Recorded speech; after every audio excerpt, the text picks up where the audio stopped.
아줌마 몸매가 잘 빠졌네. 일로 와봐. 등산객에게 성희롱과 갑질을 일삼던 조폭들. 하지만 그들이 건드린 그녀의 정체는 대한민국 최정예 특전사 출신 원스타 현역 촌장이었고 범죄 이력이 있는 조폭들을 개박살내는 이야기입니다. 영상 시청 이전에 구독과 좋아요 부탁드리겠습니다. 저희에게 큰 힘이 됩니다. 가을의 정취가 물씬 풍기는 설악산의 공기는 수정처럼 맑고 차가웠다. 울산 바위를 향해 오르는 등산로, 양념으로 펼쳐진 단풍은 마치 불이 붙은 듯 선명한 붉은색과 노란색으로 타오르며 절경을 이루고 있었다. 평일 오전의 한적함 속에서 백발이 성성한 노인 박진수 씨는 오랜만에 찾은 산의 정기를 온몸으로 느끼며 느긋하게 발걸음을 옮겼다. 그는 젊은 시절 군 복무를 했던 강원도의 산세가 늘 그리웠다. 특히 설악은 제대 후에도 틈틈이 찾아와 마음의 위안을 얻곤 하는 곳이었다. 공기 한번 좋구네. 배낭 옆에 꽂아둔 물병을 꺼내 한 모금 마시며 잠시 숨을 고르던 그의 귓가에 산의 평화와는 어울리지 않는 소란스러운 목소리들이 들려왔다. 그의 시선이 닿은 곳은 등산로의 구비를 도는 지점. 그곳에 험상궂은 인상의 산에 대여 선명히 길을 막고 서 있었다. 등산복이 아닌 검은색 바람막이와 트레이닝복 차림의 그들은 누가 봐도 산을 즐기러 온 이들 같지는 않았다. 그들 앞에 서 있던 젊은 등산객 커플이 겁에 질린 얼굴로 무언가 항의하고 있었지만 사내들의 위협적인 태도의 목소리는 점점 작아졌다. 사내들의 우두머리로 보이는 땅딸막한 최고의 돼지 같은 얼굴을 한 황철규가 음영한 미소를 지으며 말했다. 아, 글쎄. 우리가 이 좋은 설악산 경치 보시라고 길도 닦고 쓰레기도 줍고 얼마나 고생이 많냐. 그러니까 여기 지나가려면 자릿세 통행세 좀 내셔야겠다. 이 말이야 사람당 5만 원 비싼 거 아니잖아. 무슨 말도 안 되는 소리예요. 여긴 국립공원이고 입장료도 냈는데 무슨 통행세를 내라는 겁니까? 젊은 남자가 용기를 내어 외쳤지만 황철규 옆에 있던 칼자국 난 얼굴에 사내가 그의 맥살을 거칠게 잡아챘다. 이 새끼가 지금 상황 파악이 안 되나? 좋은 말로 할 때 지갑 열어. 안 그러면 여기서 산짐승 밥이 되는 수가 있어. 겁에 질린 여자가 울먹이며 남자의 팔을 붙잡았고 결국 그들은 울며 겨자 먹기로 지갑에서 현금을 꺼내 건넸다. 돈을 받아든 황철규는 만족스러운 듯 웃으며 길을 비켜주었다. 커플은 거의 도망치듯 서둘러 자리를 떴다. 박진수 노인은 그 광경을 보며 조용히 혀를 찼다. 젊은 시절 불의를 보면 참지 못했던 성격이었지만 이제는 나이 들어 힘없는 자신을 탓하며 조용히 지나가려 했다. 하지만 사내들은 그를 그냥 보내줄 생각이 없었다. 황철규가 음흉한 눈빛으로 박 노인을 위아래로 훑으며 앞을 가로막았다. 어이 영감님, 구경 잘하셨소? 구경값은 내고 가셔야지. 영감님은 특별히 10만 원만 내셔. 연셔도 있으신데 우리가 안전하게 모셔다 드리는 값이라고 생각하고. 박진수 노인은 지팡이를 준 손에 힘을 주며 나직이 말했다. 이보시오. 젊은이들. 국법이 10% 이렇게 살아있는데 어찌 이런 무도한 짓을 한단 말이요? 당장 그만두고 내려가시오. 내가 못 본 걸로 해줄 테니. 그의 말이 끝나자마자 산 애들이 폭소를 터뜨렸다. 영감님이 지금 우리한테 설교하는 거야? 야, 이 노인 내가 아직 세상 무서운 줄 모르네. 황철규의 눈이 번뜩였다. 그는 박 노인의 어깨를 거칠게 밀쳤다. 중심을 잃은 박 노인은 어깨하는 소리와 함께 바닥으로 나린그렀다. 무릎에서 시큰한 통증이 올라왔다. 사내들이 그를 둘러싸고 발길질을 하려는 순간이었다. 거기 지금 뭐 하는 겁니까? 청아하면서도 단단한 힘이 실린 목소리가 들려왔다. 모두의 시선이 소리가 난 쪽으로 향했다. 그곳에는 한 여성이 서 있었다. 몸에 딱 붙는 기능성 등산복을 입은 그녀는 군살 하나 없는 탄탄한 몸매를 자랑했다. 긴 머리를 하나로 단정하게 묶고 얼굴에는 가벼운 화장기만 있었지만 뚜렷한 이목구비와 맑은 피부는 그녀의 나이를 가늠하기 어렵게 만들었다. 언뜻 보면 20대 후반에서 30대 초반으로 보이는 대단한 동안의 미인이었다. 그녀의 이름은 한지민. 하지만 그녀의 진짜 모습은 아무도 상상하지 못했다. 황철규는 갑작스러운 미인의 등장에 잠시 넋을 잃었다가 이내 음영한 미소를 지으며 그녀에게 다가갔다. 오호, 아가씨 등산하다길 잃었어. 아니면 우리랑 같이 놀고 싶어서 왔나? 그의 부하들도 깊게 거리며 저속한 농담을 던졌다.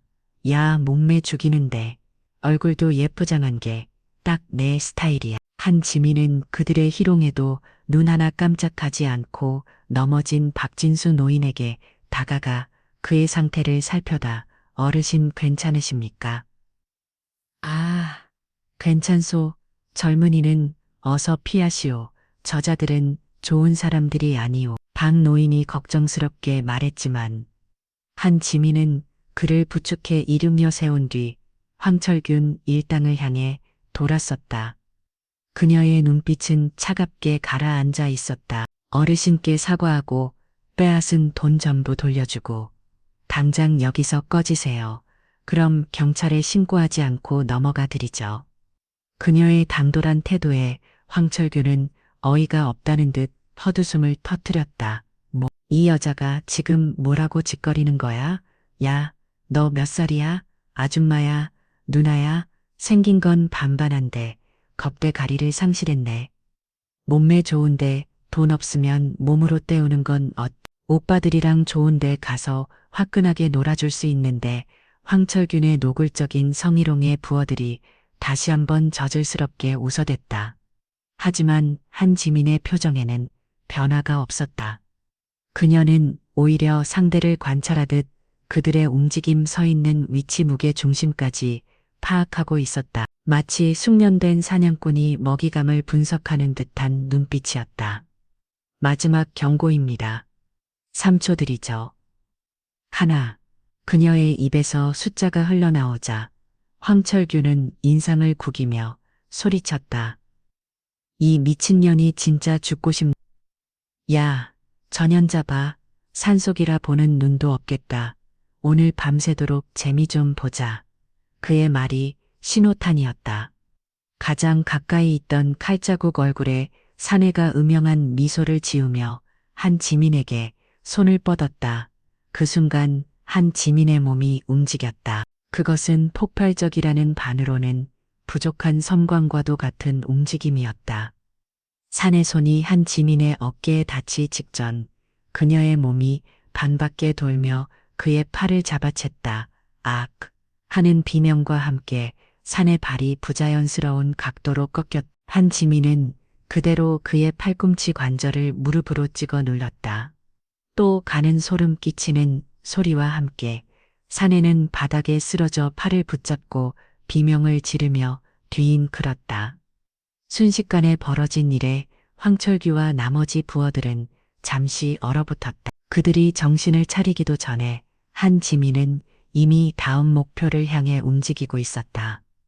그녀는 옆에서 덤벼들던 다른 산의 복부를 향해 정확하고 간결한 발차기를 하려 하지는 않았지만 최종이 완벽하게 실린 발차기는 산에 숨을 먹게 했다. 소리를 내며 쓰러진 사내는 위액을 토해내며 고통스러워했다. 에이, 이년이. 그제야 상황의 심각성을 깨달은 황철규와 남은 3명의 부하가 동시에 덤벼들었다. 하지만 그들의 움직임은 한지민의 눈에는 느린 화면처럼 보였다. 그녀는 25년간 대한민국 최정예 특수부대 707 특수임무단에서 뼈를 묻은 군인이었다. 수많은 실전과 대테로 작전을 겪으며 생사를 넘나들었던 그녀에게 동네 양아치 수준의 공격은 어린아이의 재롱에 불과했다. 그녀는 주먹을 휘두르는 산의 팔을 안쪽으로 흘려보냐며 그의 목덜미를 잡아챘다. 그리고는 그대로 땅에 처박았다. 다른 한 명이 휘두른 강목을 가볍게 피한 뒤 그의 손목을 꺾고 강목을 빼앗고는 그걸로 그의 오금을 후려쳤다. 마지막 남은 한 명은 겁에 질려 뒷걸음질 치다 제발에 걸려 넘어졌다. 불과 1분도 되지 않아 권장한 사내 5명이 땅바닥에 쓰러져 신음하고 있었다. 한지민은 머리카락 한 올 흐트러지지 않은 모습으로 빼앗은 강목을 가볍게 어깨에 걸치고 서 있었다. 박진수 노인은 입을 떡 벌린 채 그 광경을 믿을 수 없다는 듯 바라보고 있었다. 저 가녀린 여인이 혼자서 저 강패들아. 황철규는 부러진 팔을 붙잡고 신음하는 부하들을 보며 이가 갈리는 것을 느꼈다. 그는 분노와 당혹감에 휩싸여 한지민을 노려보았다. 너 정체가 뭐야? 무슨 운동했어? 운동이 아니라 살인 기술을 배웠죠. 당신 같은 사회의 암적인 존재들을 제거하기 위한 한지민의 목소리는 얼음장처럼 차가웠다. 그녀가 황철규에게 한 걸음 다가서자 그는 자기도 모르게 음질하며 뒤로 물러섰다. 공포가 그의 온 몸을 지배하기 시작했다. 바로 그때 산 아래쪽에서 사이렌 소리가 희미하게 들려오기 시작했다. 곧이어 경찰차가 흙먼지를 일으키며 등산로 입구에 멈춰섰고 경찰 2명이 헐레벌떡 뛰어 올라갔다. 그들을 이끄는 것은 속초경찰서 강력팀장 최경식 경감이었다. 황철규는 경찰의 등장에 공포에 질렸던 얼굴에 순간 화색이 도는 것을 숨기지 못했다. 그는 기다렸다는 듯이 최 경감에게 달려가 외쳤다. 최 팀장님, 여기 좀 보십시오. 웬 미친 여자가 나타나서 우리 애들을 이렇게 만들어놨습니다. 우리가 그냥 좋은 마음으로 등산객들 안내 좀 해주려고 했는데 다짜고짜 폭력을 휘둘렀다고요. 최경식은 쓰러져 있는 황철규의 부하들과 멀쩡히 서 있는 한지민, 그리고 그 옆에 박진수 노인을 번갈아 보았다. 그의 눈빛은 미세하게 흔들렸지만 이내 그는 한지민을 향해 권위적인 목소리로 말했다. 당신 신분증 좀 봅시다. 지금 당신을 특수폭행 및 상해 혐의로 현행범 체포하겠습니다. 두 손 머리 위로 올리고 순순히 따라오시죠. 박진수 노인이 기가 막혀서 소리쳤다. 아니 이보시오 경찰 양반. 지금 뭘 잘못 봐도 한참 잘못 본 것 같은데. 저자들이 우리를 위협하고 돈을 뺏으려 했고 이 아가씨는 우리를 도와준 것뿐이요. 저자들을 잡아 넣어야지 왜 의로운 시민을 잡아가려 하시오. 하지만 최경식은 박 노인의 말을 무시했다. 그는 한지민에게 수갑을 채우려다가 한지민은 그의 눈을 똑바로 쳐다보았다. 그 눈빛 속에서 그녀는 확신했다. 이 경찰은 저들과 한패다. 여기서 저항하고 신분을 밝히는 것은 상황을 더 복잡하게 만들 뿐이다. 적의 속으로 직접 들어가 뿌리를 뽑아내야 한다. 알겠습니다. 순순히 따라가죠. 대신 이 어르신은 병원으로 먼저 모셔다 주십시오. 무릎을 다치신 것 같습니다. 그녀는 순순히 두 손을 내밀었다. 차가운 금속의 감촉이 그녀의 손목을 감쌌다. 최경식은 의외로 순순히 나오는 그녀의 태도에 잠시 의아한 표정을 지었지만 이내에 만족스러운 미소를 지으며 그녀를 경찰차로 끌고 갔다. 박진수 노인 역시 참고인 조사를 받아야 한다며 같은 차에 태워졌다. 경찰차에 오르며 한지민의 눈은 차갑게 빛나고 있었다. 그녀의 머릿속에서는 이미 복잡한 수식이 계산되고 있었다. 부패한 경찰과 조직 폭력배, 그리고 그들의 연결고리, 판이 생각보다 크게 벌어지고 있었다. 그녀는 이것이 단순한 산속의 해프닝이 아니라 이 지역에 깊숙이 뿌리내린 거대한 부패의 실마림을 직감했다. 그리고 그 실마리를 끊어낼 사람은 바로 자신이라는 것도. 경찰차는 예상대로 속초경찰서가 아닌 설악산 깊숙한 곳에 위치한 낡은 폐가로 향했다. 인적이 끊긴 지 오래된 듯 마당에는 작초가 무성했고 건물은 금방이라도 쓰러질 듯 위태로워 보였다.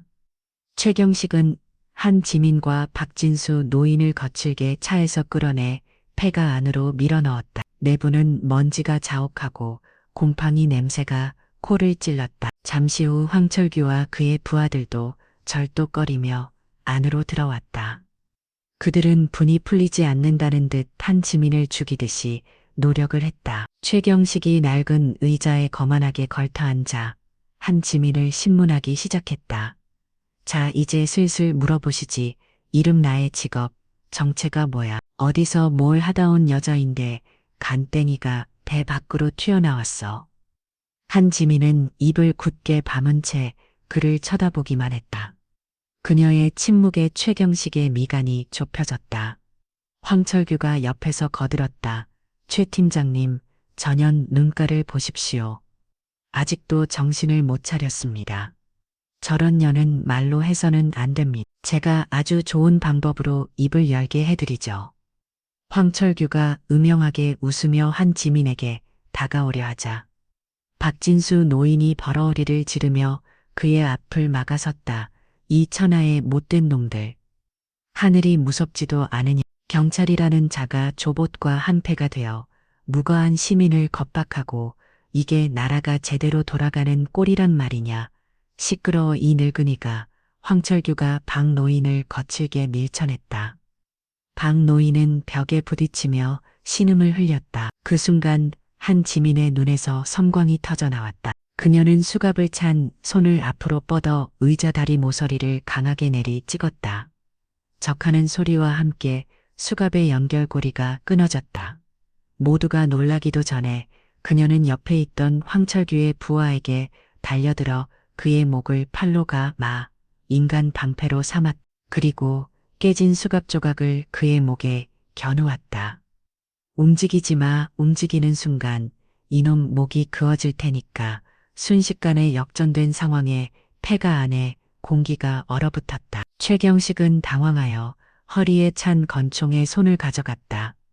너 미쳤어. 인질극이라니. 이거 공무집행방해. 닥치. 부패 경찰 나부레니가 공무집행을 입에 올리는 것만큼 역겨운 건 없으니까. 한 지민의 목소리는 칼날 같았다. 그녀는 인질의 목에 수갑 조각을 더 깊이 겨누며 말했다. 최경식, 당신 뒤에 누가 있는지 알아. 그리고 당신이 황철규 패거리 뒤를 봐주면서 무슨 짓을 하고 다니는지도 대충 짐작이가. 지금이라도 어르신과 나를 곱게 보내준다면 당신 목숨은 살려주지. 바로 그때 박진수 노인이 무언가를 발견하고는 떨리는 목소리로 한 지민을 불렀다. 저 젊은이 혹시. 그의 시선은 한 지민의 목에 걸린 등산복 상액이 단으로 살짝 보이는 군번줄에 다 있었다. 아주 잠깐 보였지만 그 형태와 재질은 그에게 너무나도 익숙한 것이었다. 한 지민은 잠시 경계를 늦추지 않은 채 박 노인을 바라보았다. 박 노인은 품속에서 자신의 낡은 군번줄을 꺼내 보였다. 6군 1군단 헌병대에서 복무였던 박진수 중사여. 내 아들로도 아프가니스탄에 파병 갔었지. 그런데 거기서 아주 훌륭한 지휘관을 만나 목숨을 구했다고 늘 자랑스러워했어. 그의 말에 한 지민의 눈동자가 크게 흔들렸다. 아프가니스탄, 그리고 목숨을 구한 부하. 수많은 기억의 파편 속에서 유독 선명하게 떠오르는 얼굴이 있었다. 혹시 아드님 성함이 박시호 상병입니까? 박진수 노인의 얼굴이 놀라움으로 굳어졌다. 아니, 그걸 어떻게 해? 제가 바로 그때 박시호 상병이 속에 있던 작전팀의 팀장이었습니다. 어르신 믿을 수 없는 우연이었다. 15년 전 아프가니스탄의 황량한 사막에서 탈레반의 기습을 받아 고립되었던 부하. 목숨을 걸고 그를 구해냈던 기억이 생생했다. 그 부하의 아버지를 이런 곳에서 이런 상황에서 만나게 될 줄이야. 그 순간 폐가 한쪽에 쌓여있던 낡은 상자 더미가 무너지며 안에 있던 물건들이 쏟아져 나왔다. 그 속에서 낡은 앨범 하나가 펼쳐졌다. 한 지민의 시선이 그 앨범의 한 사진에 꽂혔다. 사진 속에는 젊은 시절의 황철규와 그의 아버지로 보이는 중년 남성이 나란히 서 있었다. 문제는 그 아버지의 얼굴이었다. 군복을 입고 있는 그는 한지민이 과거 군수사령부 감찰장교 시절 군납비리를 저질러 불명예 전역시켰던 바로 그 황중량이었다. 모든 조각이 맞춰지는 순간이었다. 아버지의 복수를 위해 엇나간 아들, 그리고 그 지역의 부패한 경찰과의 유치. 박진수 노인이 떨리는 목소리로 말을 이었다. 내 아들 시우가 지금은 기자가 되었어. 그런데 한 달 전부터 연락이 끊겼지.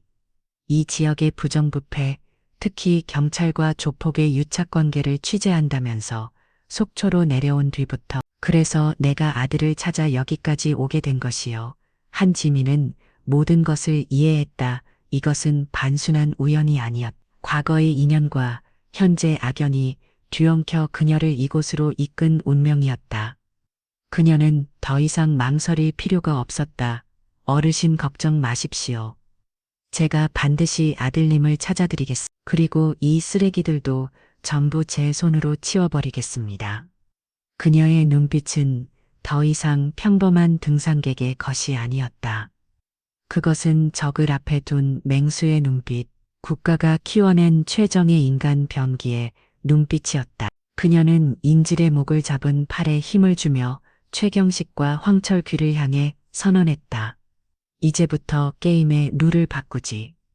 너희들이 날 신문하는 게 아니라 내가 너희들을 신문할 테니까. 폐가 안에 공기는 팽팽하게 당겨진 시위 같았. 한지민의 팔에 목이 잡힌 조폭은 숨막히는 소리를 내며 버승거렸지만 강철 같은 그녀의 팔은 미동도 없었다. 개진 수갑의 날카로운 단면이 그의 경동맥을 위협적으로 파고들었다. 최경식 경감은 식은땀을 흘리며 권총 손잡이를 잡을지 말지 망설였고 황철규는 경악과 분노가 뒤섞인 표정으로 이 미룰 수 없는 상황을 받아들이지 못하고 있었다.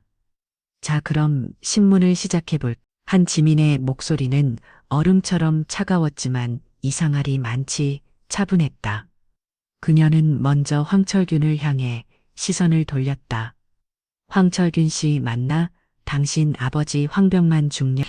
내가 군수사령부 감찰 장교로 있던 시절 군납비리와 횡령 혐의로 직접 수사해서 군복을 벗겼지. 아마 아직도 나를 원망하고 있을 거야.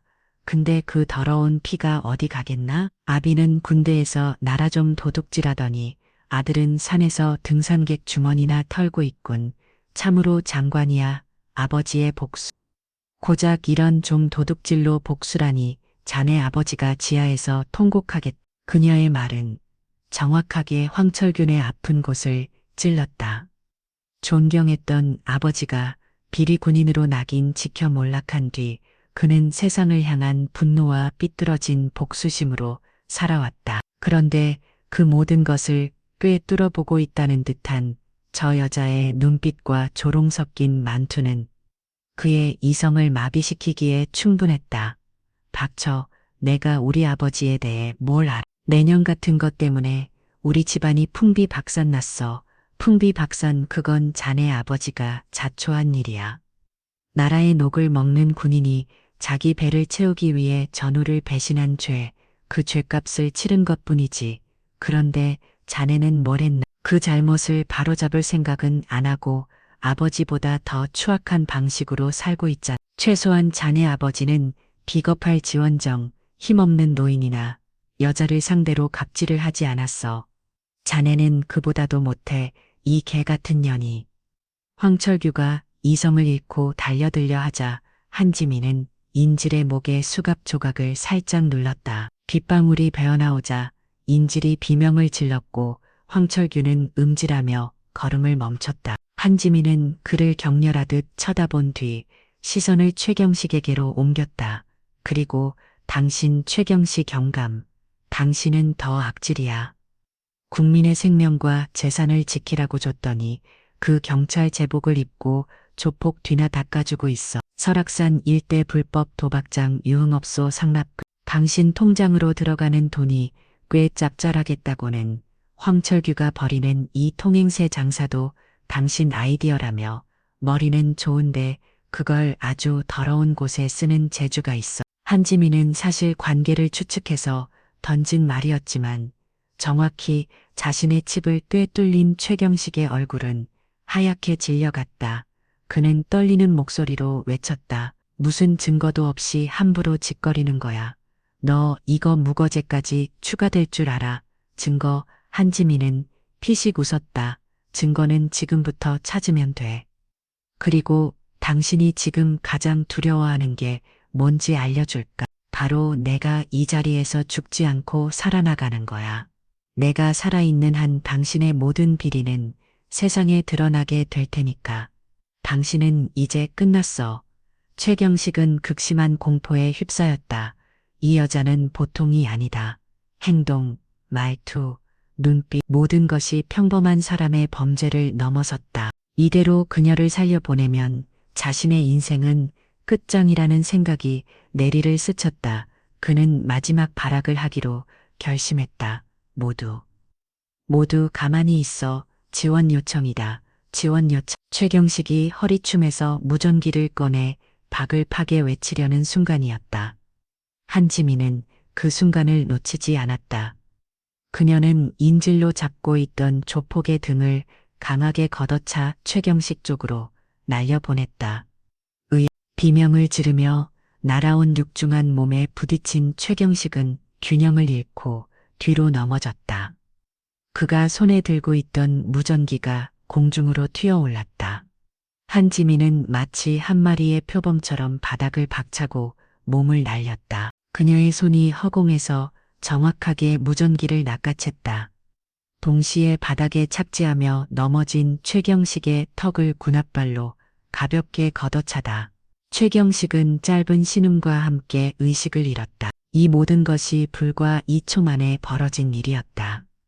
황철규와 남은 부하들은 공포에 질려 얼어붙었다.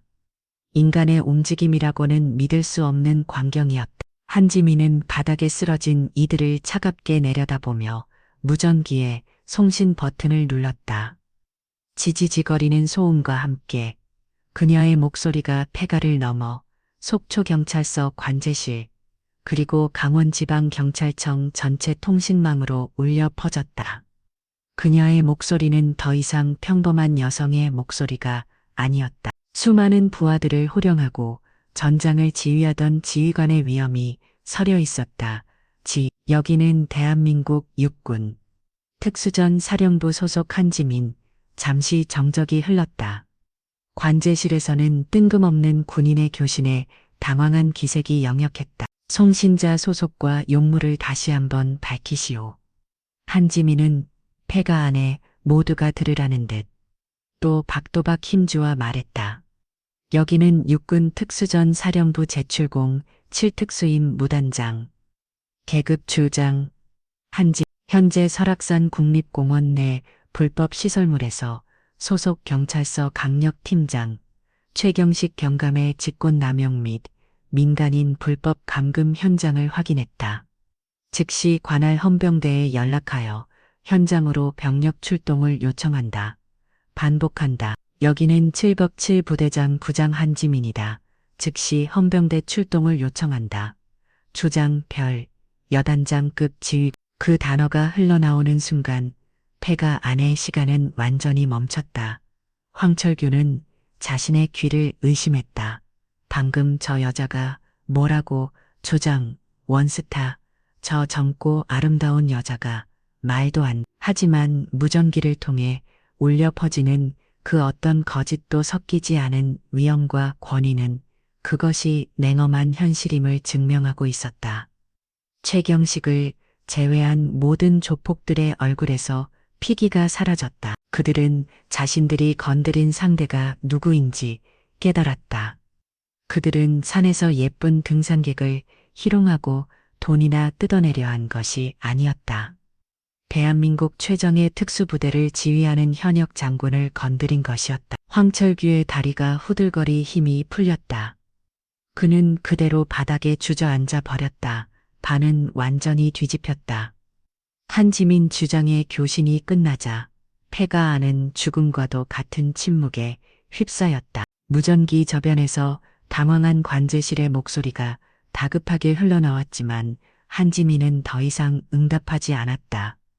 그녀의 시선은 바닥에 주저앉은 채 넋이 나간 황철규와 공포에 질려 사시나무 떨뜨뜻 떠는 그의 부하들에게 향했. 그들의 눈에는 더 이상 오만함이나 욕정 따위는 찾아볼 수 없었다. 오직 원초적인 공포와 절망만이 가득했다. 전부 벽보고 일렐로써 손은 머리 위로 올리고 명령은 짧고 단호했다. 군말 없이 마치 오랫동안 훈련받은 병사처럼 조폭들은 비틀거리며 일어나 벽을 향해 섰다. 그들에게 한지민은 더 이상 희롱의 대상이 아니라 자신들의 목숨을 쥐고 있는 절대적인 존재였다. 한지민은 먼저 의식을 잃은 최경식에게 다가가 그의 허리에서 수갑과 권총을 해수했다. 그리고는 헌병대가 올 때까지 도망치거나 저항할 엄두도 내지 못하도록 조폭들의 신발끈과 허리 뒤를 모두 풀어 한데 묶어버렸다. 원시적이지만 가장 확실한 방법이었다. 모든 조치가 끝나자 그녀는 격해서 이 모든 광경을 경애와 충격 속에서 지켜보고 있던 박진수 노인에게 다가갔다. 어르신 많이 놀라셨죠? 이제 괜찮습니다. 자, 장군님이 쉬었어. 세상에. 박진수 노인은 말을 잇지 못했다. 아들의 목숨을 구해준 은인이, 자신을 위기에서 구해준 이 여인이 대한민국 군대의 별을 단 장군이라니. 그는 자신도 모르게 허리를 굽혀 경례 자세를 취하려 했다. 한지민은 그의 어깨를 부드럽게 잡으며 말려 했다. 어르신, 이러지 마십시오. 그저 군인일 뿐이고 지금은 어르신의 아드님 박시우 기자를 찾는 것이 최우선입니다. 그녀의 말에 박진수 노인의 눈시울이 붉어졌다. 그는 간절한 목소리로 물었다. 내 아들 시우가 정말 살아있을까요? 반드시 살아있을 겁니다. 그리고 제가 꼭 찾아드리겠습니다. 한지민의 목소리에는 흔들림 없는 확신이 담겨 있었다. 하지만 확신만으로는 부족했다. 아들을 찾기 위해서는, 그리고 이 부패의 고리를 완벽하게 끊어내기 위해서는 결정적인 증거가 필요했다. 그녀의 날카로운 눈이 폐가 내부를 사사치 훑기 시작했다. 이곳은 단순한 폐가가 아니었다. 최경식과 황철규 일당의 비밀 아지트이자 범죄의 증거가 숨겨져 있을 확률이 높은 장소였다. 그녀의 시선이 낡은 벽난로에 꽂혔다. 다른 곳은 모두 먼지가 두껍게 쌓여 있는데 유독 벽난로 앞바닥의 특정 부분만 미세하게 깨끗했다. 마치 무언가를 자주 꺼내고 넣은 흔적처럼 한지민은 벽난로 안쪽을 살펴다. 그 흐름 속에 벽돌 하나가 다른 것들과 색깔이 미세하게 다른 것을 발견했다. 그녀는 근처에 있던 부직갱이로 그 벽돌을 지렛대 삼아 들어 올렸다. 덜컹 소리와 함께 벽돌이 빠져나오며 그 뒤로 숨겨진 작은 공간이 드러났다. 공간 안에는 낡은 철제 상자가 하나 놓여 있었다. 한지민이 상자를 꺼내 열자 그 안에는 그들이 찾던 모든 것이 들어 있었다. 속초 일대 유흥업소들로부터 상납받은 내역이 꼼꼼하게 적힌 차명계좌 거래 내역서, 최경식이 각종 사건을 무마해주는 대가로 받은 뇌물 목록이 적힌 비밀 장부, 그리고 작은 휴대용 녹음기 하나. 한지민은 녹음기를 집어들었다. 그녀의 손가락이 재생 버튼을 눌렀다. 지지직거리는 자동과 함께 익숙한 목소리들이 흘러나왔다. 제발 물 한 모금만. 당신들 이러는 거 불법인 거 알잖아. 박진수 노인이 시우야. 이하고 외치며 녹음기 쪽으로 다가왔다.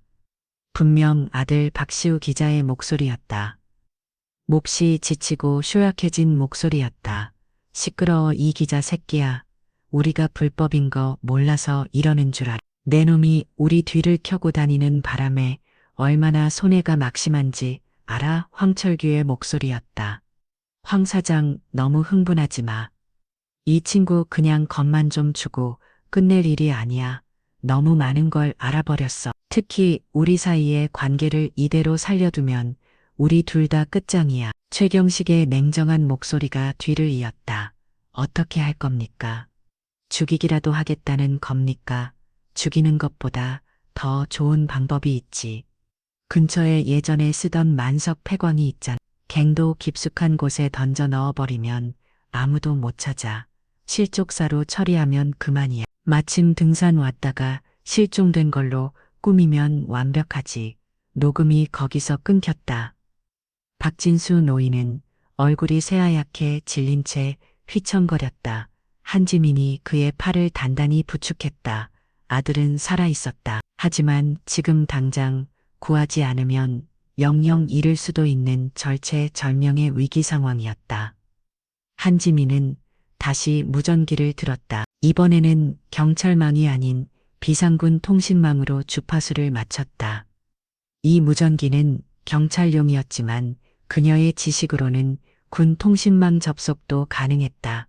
독수리 독수리 여기는 피닉스 응답하라. 잠시 후 암호화된 채널을 통해 응답이 왔다. 여기는 독수리 피닉스 교신감도 양호. 상황 보고하라. 피닉스 현재 설악산 만석 폐광 인근에서 작전 중. 민간인 1명 적대 세력에 의해 억류된 것으로 추정. 현 시간부로 구출 작전 개시. 1군단 헌병 특수 임무대. 즉시 만석 폐광 일대로 출동하여 퇴로 차단 및 외부 경계 지원을 바란다. 작전 우선순위는 최상급. 반복한다. 최상급이다. 독수리 알겠다.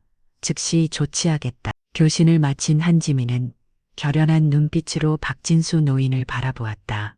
어르신 헌병대가 오고 있습니다. 저자들은 저들에게 맡기고 지금부터는 우리가 직접 움직여야 합니다. 제가 앞장서겠습니다. 아드님을 구하러 가시죠. 절망의 끝에서 발견한 신락 같은 희망. 박진수 노인은 눈물을 닦고 굳게 고개를 끄다 아버지와 아들의 목숨을 빚진 지휘관의 위험한 동행이 시작되려 하고 있었다. 어느덧 해는 서산으로 기울어 설악의 능선은 짙은 주황빛과 보랏빛으로 물들고 있었다. 산의 그림자는 빠르게 길어졌고 기온은 뚝 떨어져 차가운 한기가 웃기 슬퍼고 들었다. 헌병대가 도착하기까지는 최소 30분 이상. 하지만 폐광에 갇혀 있을 박시우 기자는 1분 1초가 위급한 상황일 수 있었다. 한지민은 지체할 시간이 없다고 판단했다. 그녀는 공포에 질려 떨고 있는 조폭 중 가장 겁이 많아 보이는 자를 지목했다. 너 만석 폐광 위치, 그리고 내부 구조하는 대로 전부 말해. 10초 준다. 내가 말하지 않아도 알아낼 방법은 많지만 그 과정에서 내 팔다리 한두 개쯤은 없어질 수도 있어. 협박은 효과적이었다. 조폭은 울먹이며 폐광의 위치와 자신이 아는 한두 내의 구조를 필사적으로 설명했다. 입구에서 약 200m쯤 들어간 첫 번째 갈림길에서 왼쪽, 그리고 다시 100m쯤 더 들어간 갱도 끝에 그를 묶어두었다는 것이다. 한지민은 폐가 구석에서 쓸만한 것들을 찾아 나섰다. 낡았지만 아직 작동하는 강력한 랜턴 2개 등산객에게서 빼앗은 것으로 보이는 튼튼한 등산용 롭, 그리고 조폭들의 차에서 찾아낸 생수 몇 병과 초코바 몇 개를 챙겨 배낭에 넣었다. 모든 준비는 신속하고 정확하게 이루어졌다. 어르신 가시죠. 제 뒤만 바짝 따라오십시오. 알겠어. 장군. 한지민과 박진수 노인은 어둠이 내리기 시작한 산길을 달리기 시작했다. 박 노인은 나이를 잊은 듯 아들을 구해야 한다는 일념 하나로 거친 숨을 몰아쉬며 한지민의 뒤를 따라했다. 한지민은 그의 보폭과 체력을 계속 확인하며 속도를 조절하는 세심함을 잃지 않았다. 10여분을 달려 그들은 산 중턱에 의스한 곳에 버려진 폐광 입구에 도착했다. 입구는 썩은 나무 판자로 얼기설기 막혀 있었고 출입금지라고 쓰인 낡은 경고판이 위태롭게 매달려 있었다. 스산한 바람이 갱도 안에서부터 불어와 기분 나쁜 소리를 냈다. 한지민은 박노인에게 잠시 뒤에 머물라는 손질을 한 뒤 몸을 낮춰 주위를 살펴다. 아니나 다를까 입구 근처에서 담배를 피우며 망을 보고 있는 조폭 2명이 있었다. 황철규가 만양을 대비해 남겨둔 감시조였다. 그녀는 소리 없이 그들에게 접근했다. 낙엽을 밟는 소리조차 내지 않는 고양이와도 같은 움직임이었다. 한 명이 담배를 비벼꾸고 등을 돌리는 순간 한지민은 질풍처럼 튀어나가 그의 목을 팔로 감아조르며 입을 막았다. 크라브 마가의 가장 기본적인 제압 기술이었다. 남자는 비명 한 번 지르지 못하고 순식간에 의식을 잃고 쓰러졌다. 야, 너 어디? 다른 한 명이 동료가 사라진 것을 깨닫고 둘이 번거리는 순간 그의 등 뒤에서 한지민의 목소리가 속삭임처럼 들려왔다. 찾는 게 나야. 남자는 비명을 지르며 돌아보려 했지만 이미 늦었다. 목 뒤에 경동맥 신경총을 정확하게 가격당한 그는 그대로 앞으로 고꾸라졌다. 완벽한 무력화였다. 한지민은 입구를 막고 있던 나무 판자를 조용히 뜯어냈다. 동굴 안에서는 물방울 떨어지는 소리와 함께 축축하고 퀴퀴한 흙냄새가 뿜어져 나왔다. 그녀는 랜턴을 켜고 앞장섰다.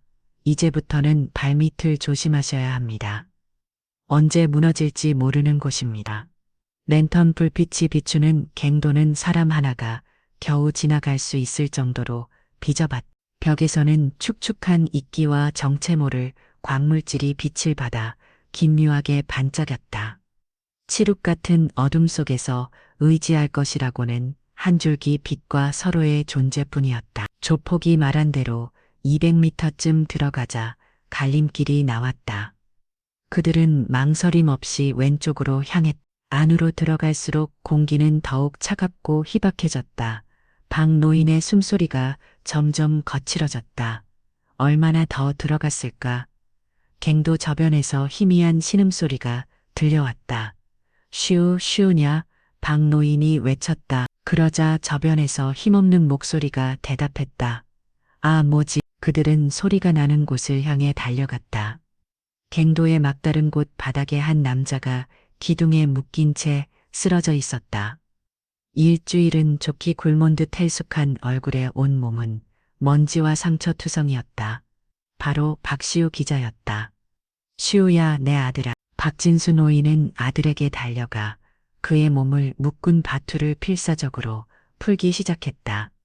한지민은 칼을 꺼내 바투를 끊어내며 그의 상태를 살펴왔다. 탈수와 영양실조가 심했지만 다행히 생명에는 지장이 없어 보였다. 아버지, 어떻게 여길? 이분이 이 장군님께서 우릴 구해주셨다. 박시우는 자신을 부축하는 한지민을 올려다보았다. 희미한 랜턴 불빛에 비친 그녀의 얼굴. 그는 어디선가 본 듯한 강렬한 인상을 받았다. 하지만 지금은 그것을 떠올릴 경황이 없었다. 일단 여기서 빠져나가야 합니다. 벗어. 한지민이 박시우를 부축하고 박 노인이 그의 반대편을 도우며 갱도를 빠져나가기 시작했다. 그때였다. 쿠르르르르르르 화과과. 갑자기 땅이 울리고 갱도 전체가 격렬하게 흔들렸다. 그들이 들어왔던 입구 쪽에서 천장이 무너져 내리는 그의 음이 들려왔다. 부연 흙먼지와 함께 거대한 바위와 흙더미가 쏟아져 내리며 순식간에 그들의 퇴로를 막아버렸다. 랜턴 불빛이 비춘 곳은 완벽하게 막혀버린 갱도의 벽뿐이었다. 밖으로 나갈 유일한 길이 사라진 것이다. 정적이 흘렀다. 갱도 안에는 세 사람의 거친 숨소리와 함께 심원과도 같은 어둠과 절망이 내려앉았다. 그들은 이제 살아있는 무덤 속에 갇혀버렸다. 화과 과거. 천지를 뒤흔드는 괴금과 함께 갱도는 암흑과 혼돈에 휩싸였다. 수십 년간 갱도의 천장을 위태롭게 지탱하고 있던 목재 기둥들이 썩은 이빨처럼 부러져 나갔고 수톤에 바라는 헬과 바위가 폭포수처럼 쏟아져 내렸다. 한지민은 본능적으로 박시우 기자와 박진수 노인을 자신의 몸으로 감싸 안고 갱도 벽으로 밀어붙었다. 그녀의 등 뒤로 날아온 작은 암석 파편들이 옷을 찢고 살갗을 파고드는 따끔한 고통이 느껴졌지만 그녀는 믿음도 하지 않았다. 진동이 멎고 마지막 돌멩이 하나가 바닥에 떨어지는 소리를 끝으로 갱도 안에는 지독한 정적이 흘렀다. 자욱하게 피어오른 흙먼지는 랜턴 불빛을 산란시키며 한 치 앞도 분간할 수 없게 만들었다. 폐부를 찌르는 흙먼지 때문에 모두가 격렬한 기침을 토해냈다. 쿨럭쿨럭, 시우야, 괜찮으냐? 아버지, 저는 괜찮아요. 쿨럭, 두 분 다 괜찮으십니까? 정신 차리세요. 한지민의 외침에 두 사람은 간신히 정신을 차렸다. 잠시 후 흙먼지가 조금씩 가라앉자 랜턴 불빛이 그들 눈앞에 펼쳐진 절망적인 광경을 비췄다. 그들이 들어왔던 길은 흔적도 없이 사라져 있었다. 그 자리에는 거대한 바위와 흙더미가 산처럼 쌓여 마치 거대한 무덤의 입구를 봉인한 것처럼 그들의 퇴로를 완벽하게 차단하고 있었다. 에이, 이럴 수가. 박진수 노인의 얼굴에서 피기가 가셨다. 그는 망연자실한 표정으로 무너져 내린 흙더미를 향해 비틀거리 다가갔다.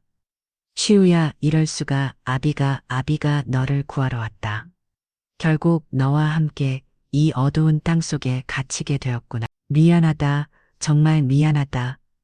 자책과 절망에 빠진 아버지를 보며 수약해진 박시우 기자의 눈에도 그늘이 졌다. 그 역시 이 상황이 믿기지 않았다. 일주일간의 굶주림과 공포 속에서 겨우 희망을 보았는데 그 희망이 눈앞에서 산산조각 나버린 것이다.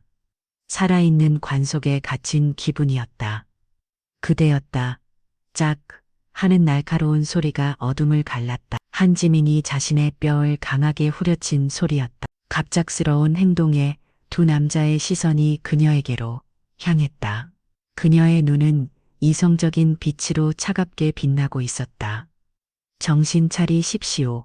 그녀의 목소리는 낮고 단호했다. 지금부터 감상에 적거나 전팡할 시간은 단 1초도 허용하지 않겠습니다. 박진수 어르신은 군인이셨습니다.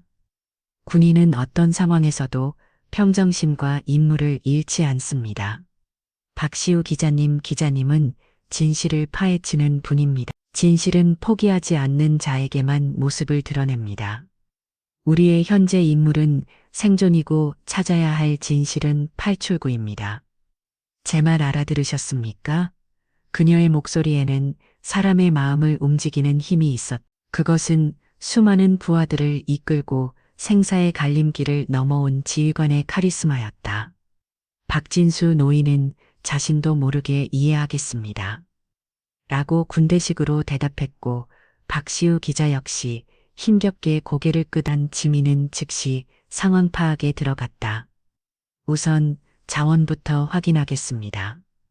랜턴은 제 것과 어르신 것 2개, 배터리는 얼마나 갈지 모릅니다. 아껴 써야 합니다. 식량은 초코바 3개, 생수 2개. 부상자는 박시우 기자님 한 분이지만 다행히 외상은 없습니다. 제가 가진 로프는 약 30m, 충분히 깁니다. 이제부터 우리는 여기서 구조를 기다리는 게 아니라 스스로 나갈 길을 찾습니다. 하지만 길이 막혔지 않소. 입구가 막혔을 뿐 길은 다른 곳에도 있을 수 있습니다. 이런 날, 근광산은 일산화탄소 중독을 막기 위해 여러 개의 환기구나 비상 통로를 뚫어놓는 경우가 많습니다. 우리는 그걸 찾는 겁니다.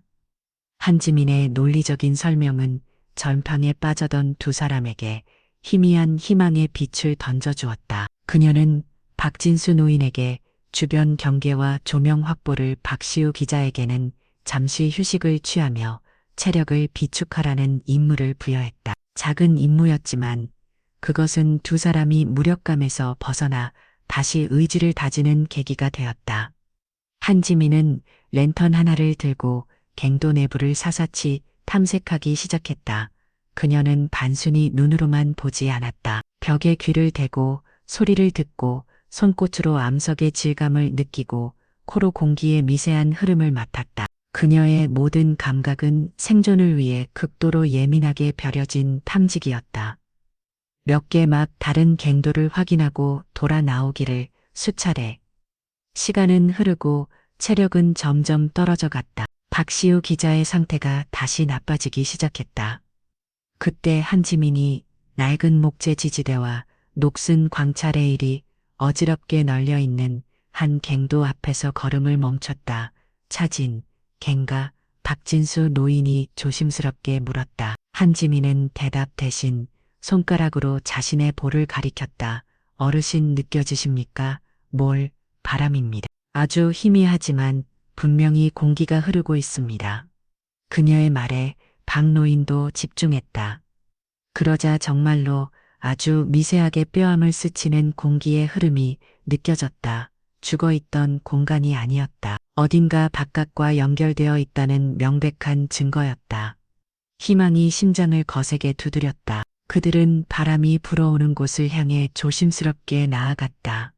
그곳은 무너져 내린 바위와 낡은 채광 장비들로 거의 막혀있는 좁은 틈이었다.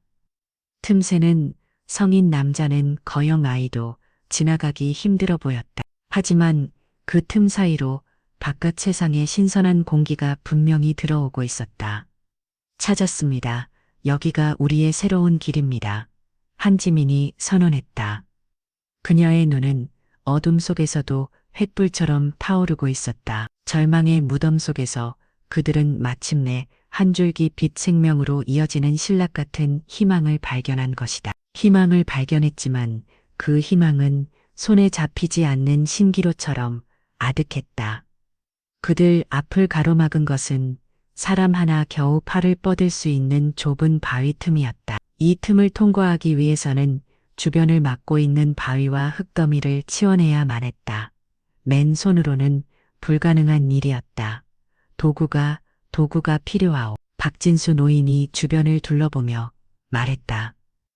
한지민은 이미 주변에 널브러진 폐기물들을 후서보고 있었다. 그녀의 눈이 어둠 속에서 반짝였다. 그녀는 녹슨 광차 바크 옆에 버려져 있던 낡은 곡괭이 자루와 그 옆에서 날만 남은 삽을 찾아냈다. 완벽한 도구는 아니었지만 지금 그들에게는 천금과도 같은 무기였다. 이걸로 충분합니다. 이제부터 진짜 싸움의 시작입니다. 작업은 즉시 시작되었다. 한지민은 먼저 좁은 틈 주변의 암서 구조를 면밀히 살펴다.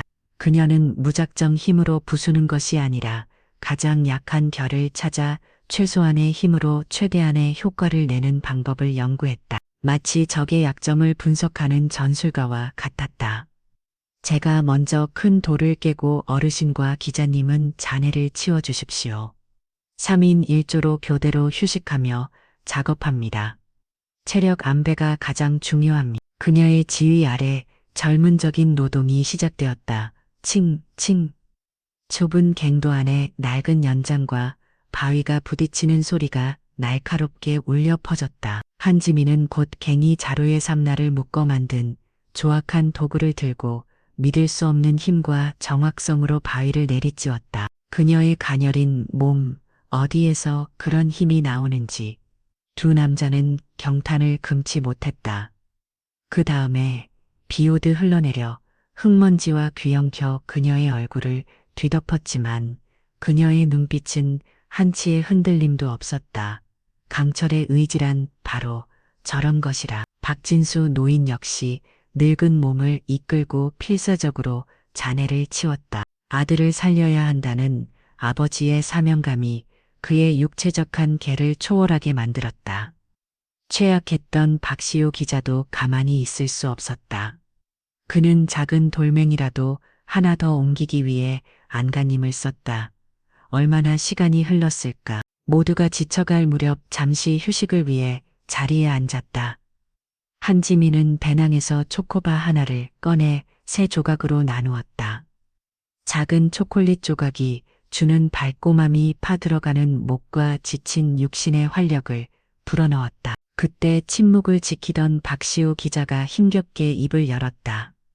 그의 시선은 묵묵히 바위를 노려보고 있는 담리민의 옆모습에 고정되어 있었다. 기억났습니다.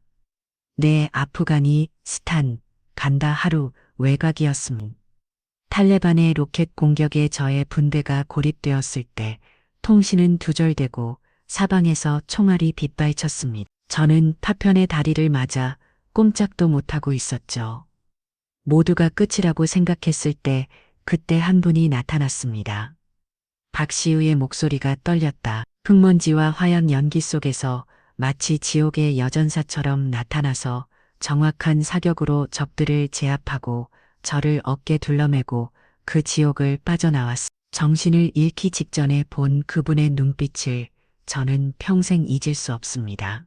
바로 지금 장군님의 눈빛입니다. 그때는 대위님이셨죠. 과거와 현재가 하나로 이어지는 순간이었다. 한지민은 잠시 연장을 내려놓고 그를 바라보았다. 살아남아줘서 고맙다. 박시우. 그녀의 짧은 한마디에 박시우 기자의 눈에서 뜨거운 눈물이 흘러내렸다. 그는 단순한 기자가 아니었다. 그녀가 목숨 걸고 지켜냈던 전우이자 대한민국의 아들이었다. 그들을 잇는 인연에 끄는 그 어떤 바위보다도 단단했다. 다시 힘을 얻은 그들은 작업을 재개했다. 서로를 향한 신뢰와 존경, 그리고 삶에 대한 뜨거운 의지가 더해져 이들의 움직임은 더욱 힘이 넘쳤다.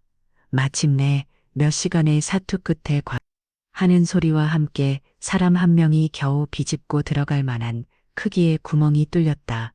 시원한 바깥 공기가 확 밀려 들어왔다. 해냈스, 우리가 해냈스. 박진수 노인이 환호성을 질렀다. 하지만 한지민은 경계를 늦추지 않았다. 제가 먼저 들어가서 안전을 확보하겠습니다. 로프를 제 허리에 묶어 주십시오. 그녀는 자신의 몸에 로프를 단단히 묶고 두 사람에게 반대편 끝을 잡게 한 뒤 좁은 구멍 속으로 몸을 밀어 넣었다. 구멍 너머는 예상대로 자연적으로 형성된 동굴 통로였다. 그녀가 몇 걸음 나아가 안쪽을 살피는 순간이었다. 그녀의 발밑바닥이 갑자기 푹 꺼져내렸다. 수십 년간 지하수에 침식된 약한 지반이 그녀의 무게를 이기지 못하고 무너져 내린 것이다. 그녀는 비명 한 번 지를 틈도 없이 아래로 추락했다. 장군님. 두 남자가 경악하며 로프를 잡아당겼다. 팽팽하게 당겨진 로프가 그들의 손바닥을 파고들며 멈춰섰다. 박진수 노인이 아들을 향해 고함을 질렀다. 로프 끝에 매달린 한 지민의 무게가 고스란히 두 사람의 발에 전해졌다. 늙은 악몽을 빼내려는 것이다. 그녀는 그녀의 목소리를 막아야 한 지민을 막아야 한 지민을 막아야 한 지민은 칠흑 같은 어둠의 심연 속으로 완전히 사라진 상태였다. 그들의 유일한 희망이었던 그녀가 이제는 그들의 손에 목숨을 맡긴 채 아버지와 쇠약한 아들 두 사람이 감당하기에는 너무나도 버거운 무게였다. 로프가 살을 파고드는 고통의 신음이 터져 나왔지만 그들은 이를 악물고 버텼다. 아래는 얼마나 깊은지 가뭄조차 되지 않는 칠흑 같은 어둠뿐이었다. 장군님, 괜찮으십니까? 대답 좀 해보세요. 박시우가 애타게 외쳤다. 감시 후 어둠 속에서 고통이 억눌린 한 지민의 목소리가 희미하게 들려왔다. 괜찮다. 하지만 왼쪽 어깨가 빠진 것 같다. 추락의 충격으로 어딘가에 부딪히며 어깨가 탈골된 것이었다. 최악의 상황이었다. 그들의 리더이자 가장 강력한 전력이었던 그녀가 심각한 부상을 입었다. 이제 그들을 이끌어줄 사람은 없었다. 안위에 있었다. 박진수 노인의 눈이 번뜩였다. 젊은 시절 군에서 배웠던 유격훈련과 매듭법이 뇌리를 스쳐 지나갔다. 그는 지금 자신이 무엇을 해야 하는지 본능적으로 깨달았다. 시우야, 정신 똑바로 차리고 아비 말 잘 들어라. 내가 로프를 이쪽 바위 기둥에 고정시킬 테니 넌 온 힘을 다해 버티고 있어라. 박노인은 한 손으로 로프를 잡은 채 남은 손으로 주변의 튼튼한 바위 기둥에 로프를 가만 넘겼다. 클로브 히치와 보호라인 매듭. 수십 년 만에 해보는 것이었지만 몸은 그 감각을 기억하고 있었다. 지렛대의 원리를 이용해 무게를 분산시키자 로프를 당기는 힘이 훨씬 수월해졌다. 이제 둘이 같이 당긴다. 하나, 둘. 아버지와 아들은 구령에 맞춰 한 마음으로 로프를 당겼다. 한 뼘 또 한 촉촉한 로프가 그들의 손을 스쳐 지나갈 때마다 어둠 속에 매달린 한 지민의 몸이 조금씩 위로 끌어올려졌다. 잠시 후 흙먼지 투성의 그녀가 마침내 구멍 위로 모습을 드러냈다.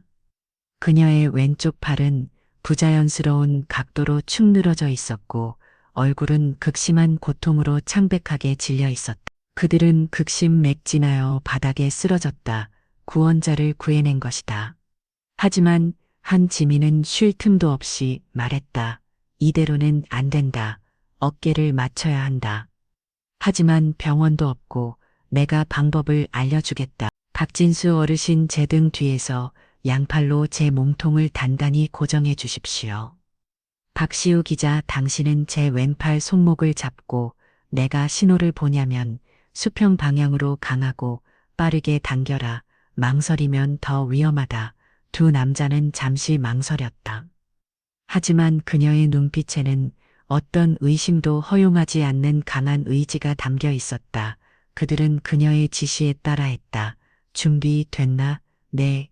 박시우는 눈을 질근 감고 그녀의 발을 힘껏 잡아당겼다. 뚜두둑. 소름 끼치는 소리와 함께 한 지민의 입에서 터져나온 비명을 살피는 신음이 갱도에 울려 퍼졌다. 잠시 후 그녀는 식은땀을 흘리며 거친 숨을 몰아 쉬었다. 탈골되었던 어깨뼈가 제자리를 찾은 것이다. 상상을 초월하는 고통을 맨정신으로 견뎌낸 그녀의 모습에 두 남자는 할 말을 잃었다. 그녀는 인간의 육체를 가졌지만 강철로 된 영혼을 지닌 군인이었다. 그녀는 임시 방편으로 옷자락을 찢어 팔걸이를 만들어 다친 팔을 고정했다. 이제 가야 한다. 이곳은 안전하지 않아. 그들이 나아갈 길은 더 이상 수평이 아니었다. 동굴은 거의 수직에 가까운 암벽 통로 이어져 있었다. 그들에게 남은 유일한 길은 위로, 오직 위로 올라가는 것뿐이었다. 한편 폐광 바깥은 완전히 다른 세상이 되어 있었다. 한 지민의 교신을 받은 1군단 헌병 특수인 무대가 현장에 도착해 있었다. 그들은 폐가에 남아있던 황철규 1단과 최경시 경감을 모두 체포하고 한 지민이 찾아낸 증거물들을 확보했다. 그리고 무너전 에린 폐광 입구 앞에서 대규모 구조 작전을 펼치고 있었다. 중장비가 동원되어 흙더미를 파헤쳤지만 작업은 더 뒤기만 했다. 모두가 갱도 안에 세 사람이 절망적인 상황에 처해 있을 것이라 생각했다. 하지만 그 시각 땅속 깊은 곳에서는 세 사람의 처절한 등반이 계속되고 있었다. 한 지민은 한 팔만을 사용하면서도 노련하게 길을 찾아내고 로프를 고정하며 선두에서 그들을 이끌었다. 박진수 노인과 박시우 기자는 서로를 격려하며 그녀의 뒤를 따라했다. 얼마나 올랐을까? 힘이 악의 새벽의 푸른 빛이 스며드는 것이 느껴졌다. 그리고 마침내 그들의 머리 위로 별이 반짝이는 밤 안에 일부가 보였다. 절벽 중턱에 난 작은 동굴 출구였다. 동이 트기 시작하는 여명. 설악산의 장엄한 능선 위로 붉은 기운이 피어오를 때쯤 절벽의 작은 구멍으로 흙먼지 투성의 손 하나가 불쑥 튀어나왔다. 한 지민이었다. 그녀는 마지막 남은 힘을 다해 몸을 끌어올렸고 그 뒤를 이어 박진수 노인과 박시우 기자가 세상 밖으로 모습을 드러냈다. 그들은 지쳐 쓰러진 채 차갑고 신선한 새벽 공기를 폐부 깊숙이 들이마셨다. 살아남은 것이다. 바로 그때 절벽 아래에서 그들을 발견한 헌병대원의 다급한 외침이 울려 퍼졌다. 찾았다. 저기다. 생존자 발견. 수십 개의 랜턴 불빛이 일제히 그들을 향해 쏟아졌다. 구조해기의 프로펠러 소리가 요란하게 새벽의 정적을 깨뜨렸다. 구급대원에게 부축을 받으며 절벽을 내려온 한 지민은 서로를 부둥켜 안고 눈물을 흘리는 박진수 부자를 바라보았다.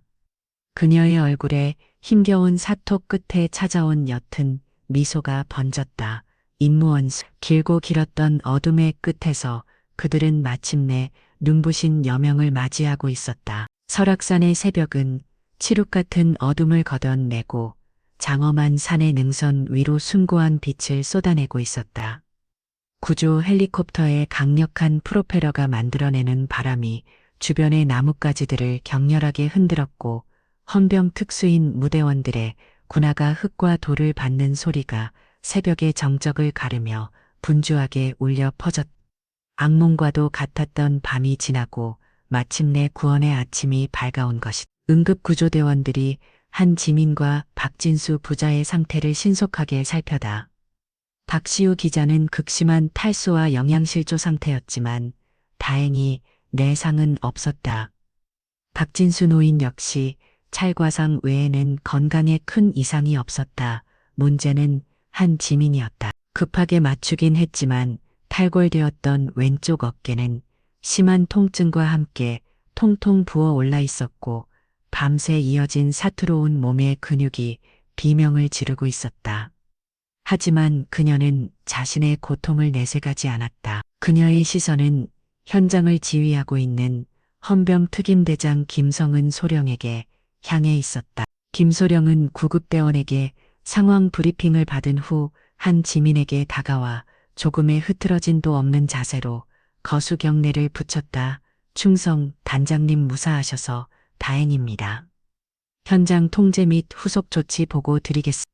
폐가에 있던 조직폭력배 황철규 후에 6명 속초 경찰서 최경식 경감 전원 신병 확보 완료했습니다. 단장님께서 확보하신 증거물 역시 안전하게 회수했습니다. 현재 6군 중앙수사단과 국방부 조사본부에 즉시 보고되었으며 민간경찰과의 합동수사본부가 꾸려질 예정입니다.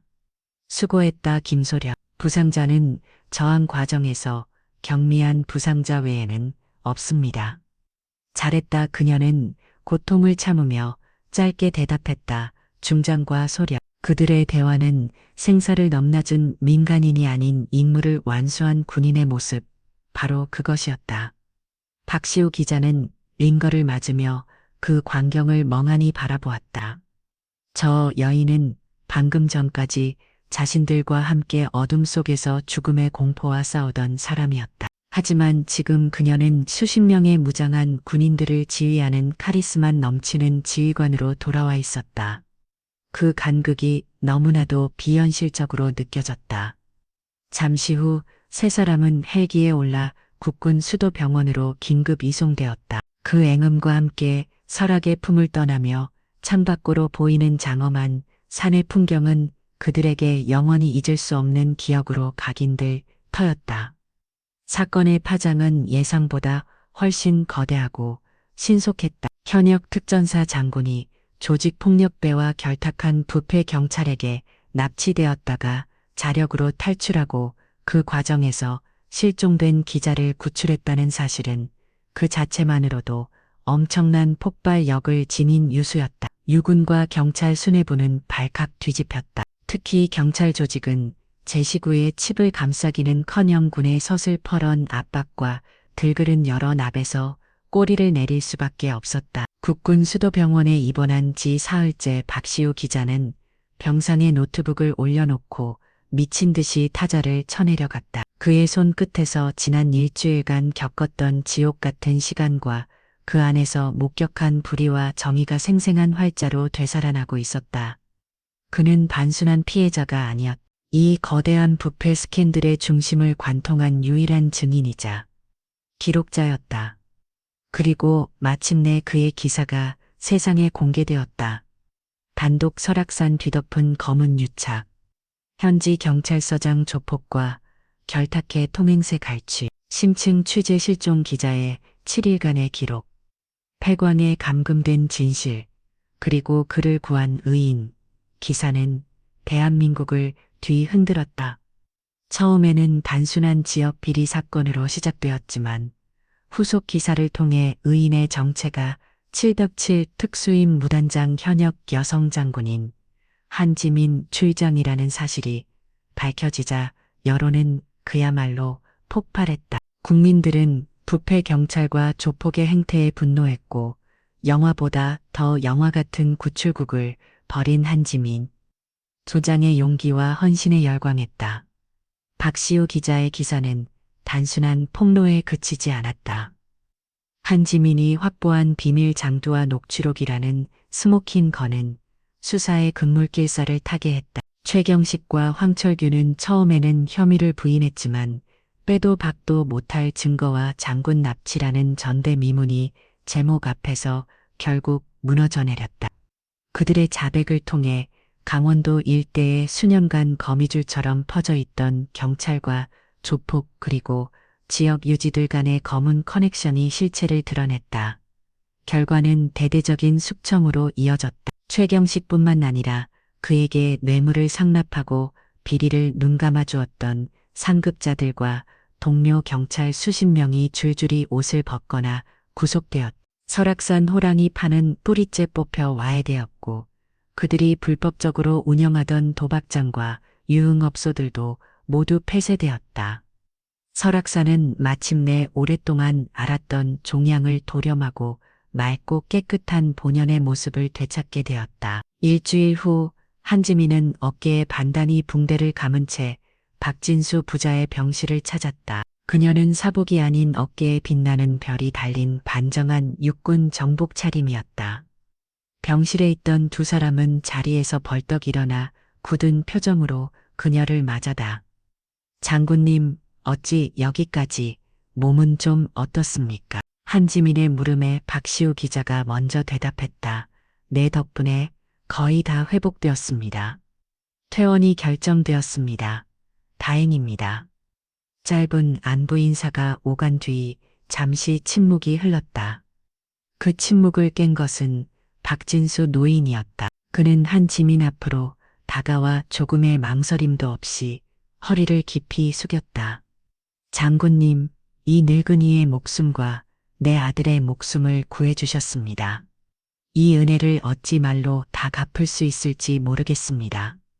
일어나십시오. 어르신, 군인으로서 당연히 해야 할 일을 했을 뿐입니다. 아닙니다. 박진수 노인은 허리를 펴고 이내 군인으로서 바칠 수 있는 최고의 경의를 표했다.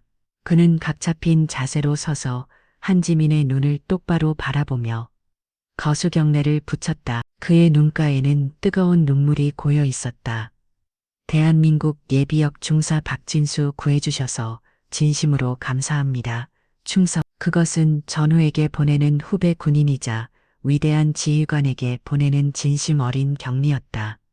한지민은 묵묵히 그의 경례를 받았다. 그녀의 눈빛도 조용히 흔들리고 있었다.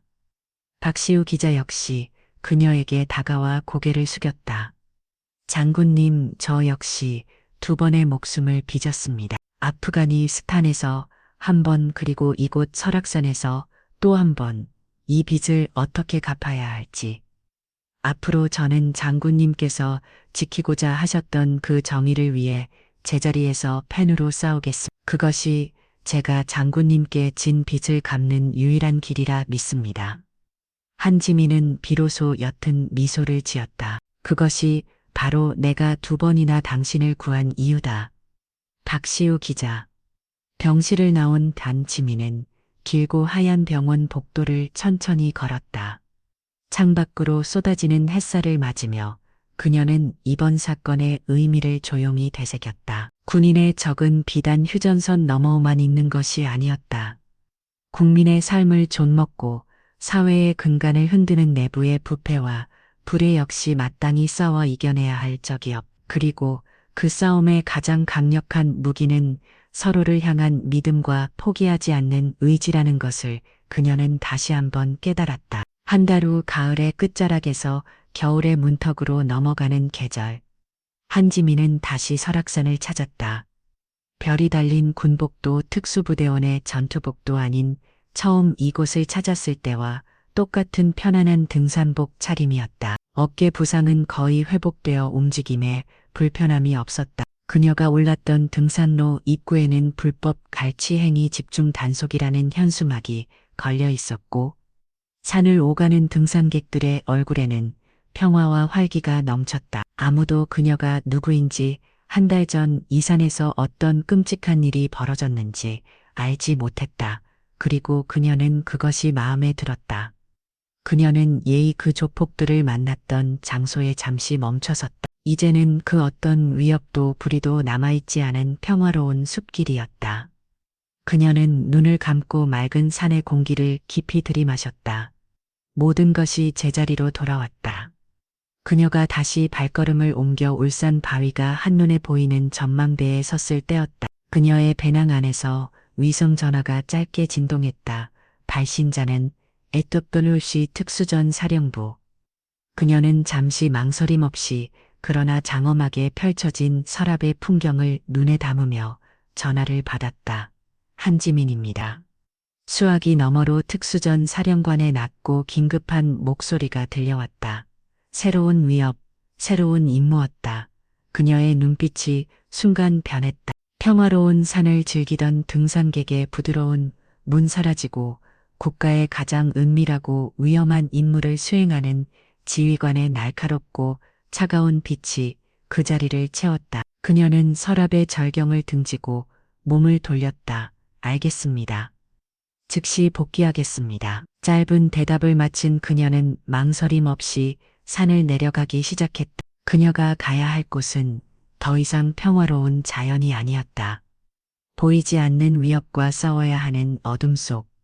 그녀가 평생을 바쳐 지켜온 조국의 그림자 속이었다. 정의는 언제나 저절로 승리하는 것이 아니, 그것은 자신의 모든 것을 걸고 불의와 싸우는 누군가의 숭고한 헌신과 강철 같은 의지로 지켜지는 것임을 산을 내려가는 그녀의 단단한 뒷모습이 소리 없이 증명하고 있었다. 오늘도 시청해 주셔서 감사합니다. 영상이 즐거우셨다면 구독과 좋아요 부탁드리겠습니다.